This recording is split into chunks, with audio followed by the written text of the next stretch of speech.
वतन से मोहब्बत, जानिसारी और बेलोस कुर्बानी। जनरल हेडक्वार्टर्स में तकसीम एजाजात की पुरवकार तकरीब में अस्करी हुक्काम, गाजियों और शहदा के लवाहिकीन ने शिरकत की।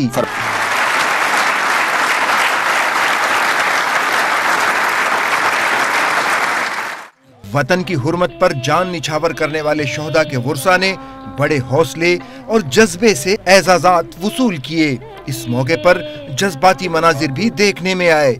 सिपाही शौकत अली शहीद 17 मार्च 2016 70 पंजाब रेजिमेंट ने एक इंटेलिजेंस बेस्ड ऑपरेशन प्लान किया।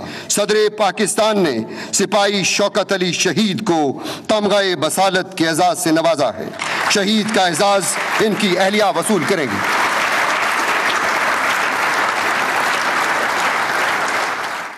तकरीब में शहदा के लवाहिकीन और गाजियों को एजाजात से नवाजा गया, जिनमें 32 अफसरान को सितारा इम्तियाज मिलिट्री, 2 अफसरान को तमगाए जुर्रत और 33 अफसरान और जवानों को तमगाए बसालत दिया गया, जबकि 4 अफसरों और जवानों को अक़वाम मुत्तहिदा का खुसूसी मेडल दिया गया। अशरफ शहीद को अक़वाम मुत्तहिदा का खुसूसी मेडल अता किया गया है।